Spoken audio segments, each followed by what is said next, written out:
खूबसूरत jogging track और garden नहीं है। इस तरीके का प्लान तैयार करने का काम मैंने जिम्मेदारी एक आर्किटेक्ट को दिया हूं। हमारी अपनी कोशिश ऐसी है कि ये जॉगिंग ट्रैक को निकाल कर और इसमें 2 पार्ट करना है, एक जेंट्स के लिए और एक स्पेशल के अंदर। तो शहर के जो लोग जब आते हैं हमारे इलाकों के अंदर, हमारे शहर के लोग, तो ये बात महसूस करके जाते हैं कि नहीं, अगर शहर में सबसे अच्छा मोहल्ला या कई काम काज तामीरी काम अच्छा हुआ है तो वो 1000। दूसरी बात मौका है, इसके लिए बात मैं ऐलान कर रहा हूँ कि ये जो गार्डन है, ये गार्डन का तकरीबन 1.5 करोड़ रुपया मंजूर हो चुका है और 75 लाख रुपया माइनॉरिटी फंड से मंजूर हुआ। 65 लाख रुपया फकीर मोहम्मद साहब ने पहले की ही बॉडी के अंदर मंजूर करा के रखा था और आर्किटेक्ट को रमज़ान महीने में मैंने खुद बुलवाया। मैंने कहा कि 1000 खुली का गार्डन, यहाँ का जॉगिंग ट्रैक ऐसा बनना चाहिए, इतना खूबसूरत बनना चाहिए। उसके लिए 1.5 करोड़ नहीं 3 करोड़ भी लगेगा, मतलब चलेगा, हम फंड लाएंगे। इतना खूबसूरत बनना चाहिए कि मालेगांव शहर की तारीख के अंदर शहर में कहीं भी इतना खूबसूरत जॉगिंग ट्रैक और गार्डन नहीं है। इस तरीके का प्लान तैयार करने का काम मैंने जिम्मेदारी एक आर्किटेक्ट को दिया हूं। हमारी अपनी कोशिश ऐसी है कि ये जॉगिंग ट्रैक को निकाल कर और इसमें 2 पार्ट करना है, एक जेंट्स के लिए और एक स्पेशल लेडीज के लिए, यानी 2 पार्ट करना है। बीच में से कुछ ऐसा हम लोग लेंगे उसको डिवाइडर वगैरह हल्का, ताकि लेडीज अलग चले जेंट्स अलग चले, ये काम हो। दूसरा कि लाइटिंग वगैरह भरपूर रहेंगी। तीसरा काम कि लेडीज के लिए स्पेशल बैठने के लिए अंदर साइड से एक गेट इस बाजू से निकाला जाए या एक इधर से गेट निकालकर उसके अंदर जब एंट्री होंगी तो एकदम आला दर्जे का टॉयलेट वगैरह वहां पर हो, बैठने की सीट अरेंजमेंट हो, ग्रीन जिम हो, ओपन जिम जो होता है जो माँ बहनों के लिए, उसके लिए पूरा पर्दा का इंतजाम हो के बाहर से कोई जेंट्स की नजर ना पड़े। इस तरीके का भी इंतजाम हम लोग यहाँ पर कर रहे हैं।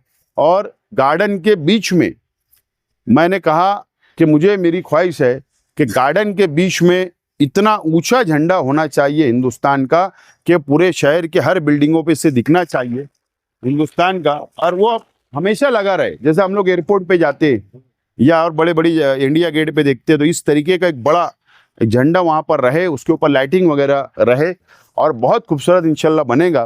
तो ये काम हम लोग अभी हाथ में इसको ले रहे हैं। मोहल्ले के लोग बैठे। तो एक बात और है कि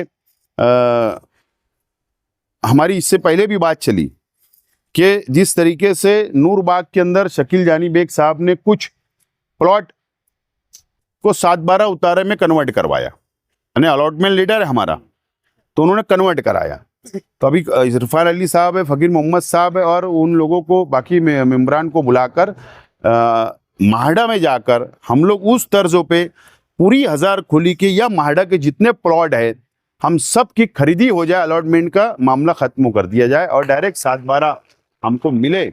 इसके लिए मोहल्ले के अंदर बेदारी रहना जरूरी है, यानी आपकी राय रहेंगे तो हम लोग करेंगे, आपकी राय रहेंगी तो ही आगे बढ़ सकता है वो काम। तो हम लोग को उसकी खरीदी का कोई नॉमिनल फीस वगैरह जो भी रहेगी वो भर कर एक टाइम हमको अगर खरीदी मिल जाती है तो इससे बेहतर चीज क्या हो सकती है। क्योंकि अलॉटमेंट लेटर कब हुआ, वो कितने नाम तब्दील हो गए ना जाने, हम उनको अब ढूंढ भी नहीं पाते। बराबर है, इतने 100 बॉन्ड तो तब्दील हुए होंगे, 50 बॉन्ड तब्दील हुए होंगे कई लोग के, तो वो भी हम लोग काम लेंगे। तो आवाम के दिल की बात बोल। हाँ, अहम बात मैं ये चाहता हूँ कि हमारी जो पीछे की जो टॉयलेट है, जो पुरानी 1000 खुली की उस जमाने की पिछले साइड, तो वो मुकम्मल तौर पर आप उसको डिमोलिश कर दिया जाए। क्योंकि मैं समझता हूं कि 90% लोगों के टॉयलेट बाथरूम सब घर में हो चुका है। है ना, 10% लोग रह गए।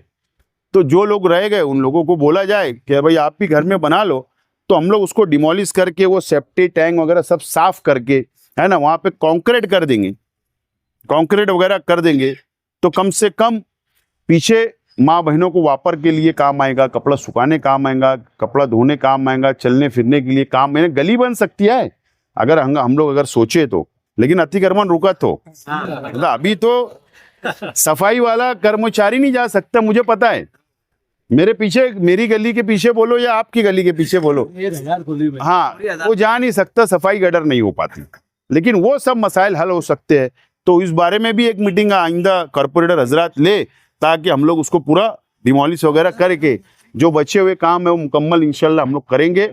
ये हमारा अपना मोहल्ला है, ये जैसा जहाँ कॉर्पोरेटरों की जिम्मेदारी है वहाँ मेरी अपनी जिम्मेदारी भी है। मैं भी चाहता कि मैं भी इस मोहल्ले में रहता हूँ, जाके बाहर से आने वालों को लगे कि मैं भी इस मोहल्ले में रहता हूँ। तो बहुत खूबसूरत मोहल्ला बना है ना। और शहर के अंदर तो, शहर के जो लोग जब आते हैं हमारे इलाकों के अंदर, हमारे शहर के लोग, तो ये बात महसूस करके जाते हैं कि नहीं, अगर शहर में सबसे अच्छा मोहल्ला या कई काम काज तामीरी काम अच्छा हुआ है तो वो हजार खोली है, माढ़ा इलाका है। तो अब हम लोगों को इसको मजीद आगे बढ़ाना है, आगे और अच्छा हमको उसको खूबसूरत करना है। इसके ऊपर भी हम लोगों को तवज्जो देने की ज़रूरत है। बाकी जो काम रहेगा, अभी मैं आप लोगों को शायद पता नहीं होगा, मैं आपको आगे बढ़ के बोलता हूँ कि अभी जैसे ही कॉरपोरेशन का इलेक्शन हुआ, मेयर का चुनाव हुआ, तो अंसार पत्रा डिपो से टीपू सुल्तान चौक तक का जो ये मेन रास्ता जो अभी बहुत ख़राब है, बहुत खस्ता हालत है, तो उसके लिए मैंने 2 करोड़ रुपए का डिमांड किया था, लेकिन 1 करोड़ रुपया उसका मंजूर हो गया। मुझे ऐसा लगता है कि टेंडर एक आध हफ्ते के अंदर कॉल होने वाला है PWD से। तो अब ठीक है, अपन इधर से बनाए या उधर से बनाए, बहरहाल हमारा आधा रोड तो गवर्नमेंट फंड से मुकम्मल हो जा रहा, फिर आधा हम लोग दूसरे फंड से मुकम्मल कर लेंगे, तो वो भी काम आगे बढ़ जाएगा। रहा अभी सब अगर काम बांट लिए तो और बेहतर है कि आप इधर संभाल लो। ये अरकम वाली माहड़ा के ऊपर काम की बहुत ज़रूरत है ना। कुछ लोग चारों मेंबर अपने अपने इलाके अगर तकसीम कर ले तो काम करने में बहुत आसानी होगी, यानी यादी टकराएंगी नहीं, तो काम करने में आसानी होगी, जो जो काम बचे हुए वो मुकम्मल हो जाएंगे। तो इस तरीके से हम लोगों को काम को आगे बढ़ाना है और उम्मीद है कि सब लोग, हम लोग मिलकर ये मोहल्ले को और डेवलप करेंगे, क्योंकि हमारा ये अपना घर है, हम लोग यहाँ रहते हैं, यहाँ बड़े हुए, यहाँ पैदा हुए, यहाँ आगे जाना, आखिरी रास्ता भी हमारा यहीं से गुजरेगा। तो ये हमारा मोहल्ला है, तो इसकी जिम्मेदारी हमारी अपनी है। तो हम सब मोहल्ले के बुजुर्गों, हम नौजवान साथी मिलकर इसको आगे बढ़ाएंगे।